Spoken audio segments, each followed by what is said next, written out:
Viewers, আমি কেয়া চৌধুরী। আজকে আমি আপনাদেরকে দেখাবো মাত্র 10 সেকেন্ডে কিভাবে জিরা গুঁড়া করা যায়। তো ভিউয়ার্স, আমি কিন্তু আমাদের যে ময়মনসিংহ কুকারিজ থেকে কিন্তু আমি এই যে নির্মা যে গ্রাইন্ডারটা আছে সেটা কিন্তু কিনেছি। তো ভিউয়ার্স, আপনারা কিন্তু অনেক সময় বলে থাকেন যে এই মেশিনটাতে কাজ করবে কিনা, ওই মেশিনটাতে কাজ করবে কিনা। তাই আমি ভেবেছি এখন থেকে আপনাদেরকে বিভিন্ন রকমের যে প্রোডাক্ট গুলো আছে ময়মনসিংহ কুকারিজের বা আমি আমার যে ব্র্যান্ড গুলোতে দেখাই সেগুলো আপনাদেরকে ইউজ করে দেখাবো, যাতে আপনারা বুঝতে পারেন খুব সহজে কিভাবে এই যে গ্রাইন্ডার বা বিভিন্ন মেশিনারিজ গুলো কিভাবে ইউজ করা যায় এবং কিভাবে আপনাদের লাইফকে আরো ইজি করা যায়। তো ভিউয়ার্স, এখানে কিন্তু অনেকগুলো জিরা দেখতে পাচ্ছেন। এটা কিন্তু আমি ঠান্ডা করে নিয়েছি। জিরাটা সুন্দর করে ভেজে আমরা কিন্তু ঠান্ডা করে নিয়েছি। আপনারা যদি গরম জিরা যদি দেন, আমি আপনাদের ভালো সাইড খারাপ সাইড সবটাই বলে দিচ্ছি। আপনারা গরম জিরা যদি গরম অবস্থায় যদি আপনারা গুঁড়া করেন তাহলে গুঁড়োটা কিন্তু তত বেশি একটা ভালো হবে না এবং ফেটে ফেটে যাবে। তো আমি কিন্তু আপনাদেরকে বলে দিচ্ছি, আপনারা প্রথমে জিরাটাকে একটু ঠান্ডা করে নেবেন, ঠান্ডা যেন মচমচা থাকে। তো আমার একদম জিরাটা একদম মচমচা আছে।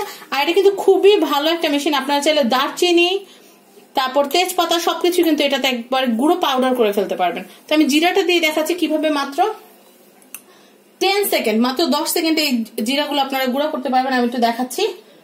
আমি প্রথমে প্লাগ ইন করলাম, এই যে এরকম জিরা গুঁড়ো হবে।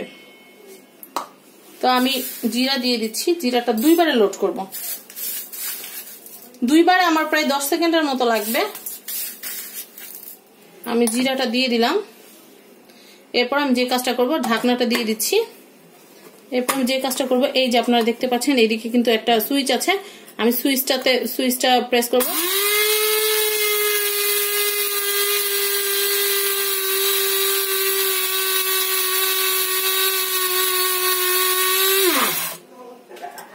আপনারা দেখতে পাচ্ছেন জিরা গুঁড়ো হয়ে গেছে। আর একটু ফিনিশিং এর জন্য আমি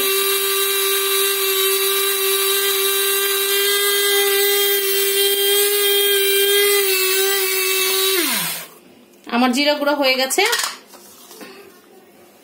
আমি এই অংশটুকু এই যে আমার বাটনা যেটা আছে বাটনাতে দিয়ে নিচ্ছি, বাটনাতে ঢেলে নিচ্ছি। আমার বাকি যেটুকু আছে সেইটুকু আমি বাকি 5 সেকেন্ড আমি দিয়ে নিব। কিন্তু জিরা গুঁড়ো করতে কিন্তু 5 সেকেন্ডই লেগেছে। বাকিটা দিয়ে একসাথে যদি আপনারা পুরোটা দেন সেক্ষেত্রে কিন্তু দেখা যায় যে ওরকম ভালো ফিনিশিং না হতে পারে।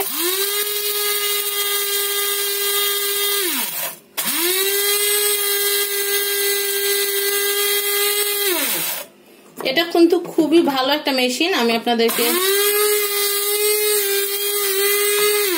আপনার এটাকে যদি ঘুরানো তাও কিন্তু সমস্যা হবে না, এই জন্য কিন্তু আমি আপনাদেরকে ঘুরিয়ে দেখাচ্ছি। এটা যদি আপনারা এভাবে করেও নেন তাও কিন্তু কোন রকম সমস্যা হবে না। একদম সুন্দর গুঁড়ো হয়ে গেছে। আপনারা কিন্তু দেখা যায় অনেক সময় চুলার উপর দেখা যায় যে গরু মাংস দিয়েছেন, তখন দেখা যায় যে একটু জিরা গুঁড়া করতে হয়। আমি প্লাগটা খুলে নিচ্ছি। তো সেই ক্ষেত্রে দেখা যায় যে দারচিনি এলাচ গুঁড়ো করতে কিন্তু আপনাদের অনেক কষ্ট হয়ে যায় বা বাটতে অনেক সময় লাগে। সেই ক্ষেত্রে আপনারা কিন্তু এভাবে পাউডার বানিয়ে পাউডার ফরম্যাটটাকে কিন্তু রান্নায় ইউজ করতে পারেন। ব্যাস হয়ে গেল। আর এটা ক্লিন করা একবারে সোজা। এটা আপনারা টিস্যু দিয়ে সুন্দর করে মুছে নিলেও কিন্তু হয়ে যায়। আপনারা দেখতে পাচ্ছেন আমি হাত দিয়ে ঘুরিয়ে নিয়েছি, তাতে কিন্তু মোটামুটি ক্লিন হয়ে গিয়েছে। আপনারা এভাবে এটাকে সুন্দর টিস্যু দিয়ে পরিষ্কার করে রেখে দিতে পারেন। তো ভিউয়ার্স, খুবই কার্যকর একটা জিনিস। আপনারা কিন্তু এই যে সুন্দর যে জিরা গুঁড়া করার যে মেশিনটা আছে, এটাকে নিমা গ্রাইন্ডার বলে।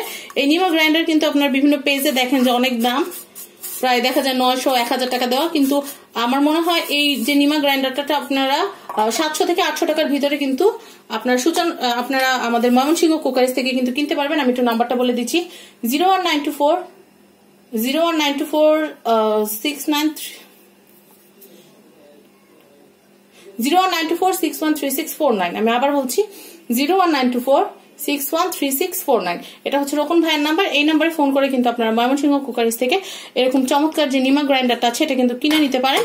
আর এরকম সুন্দর সুন্দর যে জিরাগুলো আছে সেগুলো কিন্তু গুঁড়ো করে নিতে পারেন। তো ভিউয়ার্স, এটা কিন্তু একটা আনঅফিশিয়াল ব্লগ ছিল আপনাদের জন্য। আশা করি আপনাদের এটা ভালো লেগেছে। যদি ভালো লেগে থাকে তাহলে কিন্তু অবশ্যই সাবস্ক্রাইব করবেন আমার YouTube channel family and friends এবং আমার আনাদের চ্যানেল শপিং টিভি। আল্লাহ হাফেজ।